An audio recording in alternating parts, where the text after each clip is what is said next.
అందరికీ నమస్కారం. మన కథలో ఛానల్ కి స్వాగతం. ఒక సుందరమైన అడవిలో వేగంగా పరిగెత్తేటువంటి కుందేలు ఒకటి జీవిస్తూ ఉండేది. అది చాలా గర్వంతో ఎవరి తనకి కంటబడినా చాలా వేగంగా పరిగెత్తగలవా అని అడుగుతూ ఉండేది. అదే అడవిలో చాలా నెమ్మదిగా నడిచేటటువంటి తాబేలు నివసిస్తూ ఉండేది. తాబేలు ప్రశాంతంగా తన దారిలో తను నడుస్తూ ఎప్పుడు నిదానంగా తన పనులు చేస్తూ ఉండేది. ఒకరోజు కుందేలు తాబేలును చూసి గట్టిగా నవ్వింది. నీలా నెమ్మదిగా నడిచేవాళ్ళు ఈ అడవిలో ఎలా బ్రతకగలరు అని ఎగతాళి చేయసాగింది. ఆ మాటలకు తాబేలు చిరునవ్వుతో, వేగం మాత్రమే కాదు మిత్రమా, సహనం కూడా ముఖ్యమే అని బదులిచ్చింది.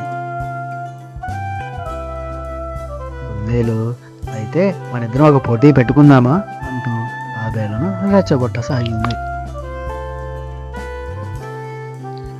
ఆ మాటలు వింటూ అడవిలో ఉన్న జంతువులన్నీ ఒక దగ్గరికి చేరాయి. కుందేలుకి తాబేలుకి పోటీ మొదలైంది. 1, 2, 3 అంటూ పక్కన జంతువులు కౌంట్ డౌన్ స్టార్ట్ చేశాయి. అలా లెక్క పెట్టినగానే కుందేలు మెరుపు వేగంతో పరిగెత్తింది. తాబేలు మాత్రం నెమ్మదిగా అడుగులో అడుగు వేసుకుంటూ నడవసాగింది.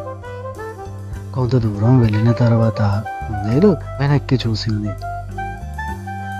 తాబేలు కనుచూపు మేరలో కూడా కుందేలుకు కనిపించలేదు.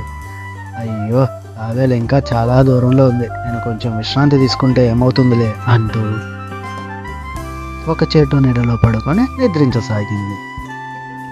ఇంతలో తాబేలు ఆగకుండా ఒక్కొక్క అడుగు వేసుకుంటూ ముందుకు సాగింది. సమయం గడుస్తుంది. కుందేలు ఇంకా నిద్రలోనే ఉంది. తాబేలు మెల్లగా కుందేలును దాటుకొని గమ్యానికి దగ్గరగా చేరుకుంది. కొద్దిసేపటికి తాబేలు గమ్యాన్ని చేరుకుంది. అడవిలోని జంతువులన్నీ ఆశ్చర్యపోయాయి. తాబేలు గెలిచింది.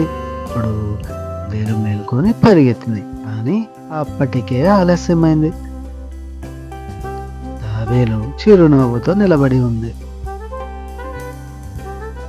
కుందేలు తన తప్పు గ్రహించింది. అహంకారం వల్ల ఓడిపోయానని అంగీకరించింది. ఈ కథలోని నీతి ఏమిటంటే, నెమ్మదిగా అయినా క్రమం తప్పకుండా చేసే పనులు మనకు విజయాన్ని అందిస్తాయి.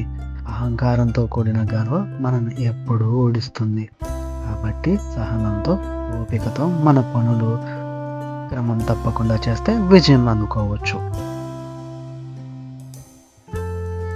ఇది ఈ రోజు కథ. ఇలాంటి మరిన్ని కథలతో మళ్ళీ మీ ముందుకు వస్తాను. మా యొక్క ఈ కథల ఛానల్ మీకు నచ్చినట్లయితే లైక్ చేయండి, షేర్ చేయండి, సబ్స్క్రైబ్ చేయండి. అదేవిధంగా మీలా మరో నలుగురితో మన ఛానల్ని సబ్స్క్రైబ్ చేయించండి. ధన్యవాదాలు. ఉంటాను మరి.